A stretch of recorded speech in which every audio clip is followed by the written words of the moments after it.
بسم اللہ الرحمن الرحیم۔ اردو کی ابتدا کے بارے میں مختلف نظریات۔ اس لیسن میں اور اس سبق میں ہم آپ کے سامنے پیش کر رہے ہیں کہ اردو کا آغاز کیسے ہوا، اردو کی ابتدا کیسے ہوئی اور اردو کی سٹارٹنگ کیسے ہوئی ہے، یہ کون سی زبان سے نکل کر آئی ہے، اور اس کے بارے میں اہل علم اور ادبا نے کیا بیان کیا ہے اور کیا رائے پیش کی ہے، ان تمام مشہور ادبا اور اہل علم کے اقوال ہم آپ کے سامنے پیش کر رہے ہیں۔ ہیڈنگ آپ دیکھ رہے ہیں کہ اردو کی ابتدا کے بارے میں مختلف نظریات۔ بہت اہم لیسن ہے، بہت خاص اور بہت قیمتی سبق ہے۔ آپ حضرات دیکھیں گے کہ اکثر و بیشتر پیپر کے اندر ضرور آتا ہے، تو آپ بہت فکر کے ساتھ، دلچسپی کے ساتھ اور بہت اہمیت کے ساتھ آپ اس سبق کو پڑھیں۔ محمد حسین آزاد نے اردو کا ابتدائی سرچشمہ برج بھاشا کو قرار دیتے ہوئے آب حیات میں لکھا ہے کہ اتنی بات ہر شخص جانتا ہے کہ ہماری زبان برج بھاشا سے نکلی ہے۔ یہ محمد حسین آزاد کہہ رہے ہیں۔ محمد حسین آزاد کے مطابق اردو شاہ جہاں کے عہد میں تکمیل کو پہنچی۔ میر امن، سر سید امام بخش، سید شمس اللہ قادری، ماہر لسانیات روڈولف ہیورنلے نے بھی برج بھاشا کو ہی اردو کی اصل قرار دیا ہے۔ میر امن کے مطابق اردو اکبر کے عہد میں پیدا ہوئی اور شاہ جہاں کے زمانے میں اس نے فروغ پایا۔ محمود شیرانی نے اپنی کتاب پنجاب میں اردو، اس کتاب میں یہ خیال ظاہر کیا ہے کہ اردو کی داغ بیل پنجاب کے علاقے میں پڑی ہے۔ شیر علی سرخوش، جارج گرینسن اور ٹی گراہم بالی نے بھی اردو کو سرزمین پنجاب سے منسوب کیا ہے۔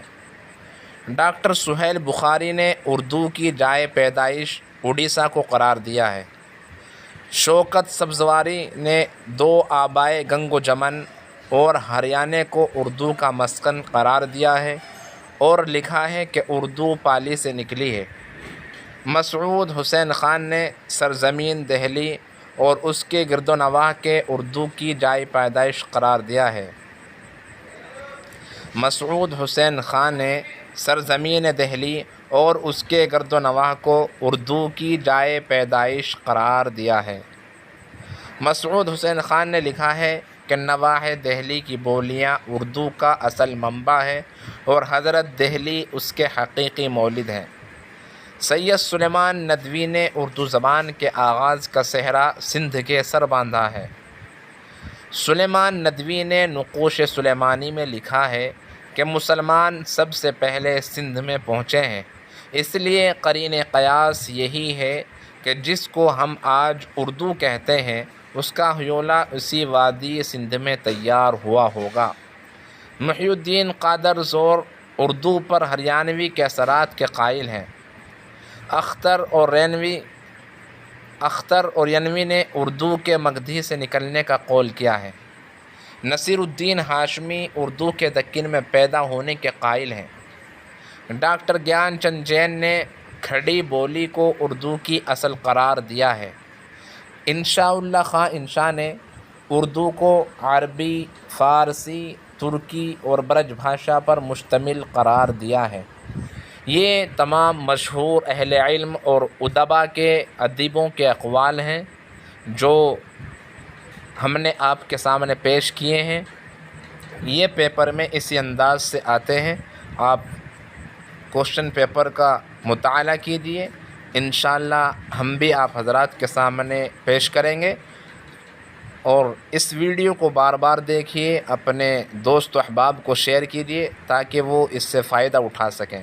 یہ ایک بہت قیمتی ذخیرہ ہم نے آپ کے سامنے پیش کیا ہے، اور بہت سارے اہل علم حضرات کو اور ادبا کو، اردو ادب کے ماہرین کو ہم نے آپ کے سامنے پیش کیا ہے کہ ان کے کیا اقوال ہیں اردو زبان کے بارے میں، اور کیا ان کی رائے ہے اردو ادب کے آغاز، اس کی ابتدا اور اس کی سٹارٹنگ کے بارے میں، یہ بہت ساری چیزیں ایک ہی جگہ پر جمع کر دی گئی.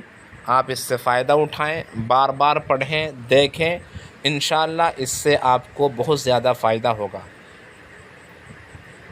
آپ اپنا خیال رکھیے گا اور ناچیز کو بھی اپنی خاص دعاؤں میں یاد رکھیے گا، اور ہمارے یوٹیوب چینل کو اپنی دعاؤں سے نوازتے رہیے گا. اللہ تبارک و تعالی آپ کو کامیابی عطا فرمائے. میں آپ کا بھائی، آپ کا دوست محمد شاکر ندوی، سہارنپوری. السلام علیکم ورحمۃ اللہ وبرکاتہ.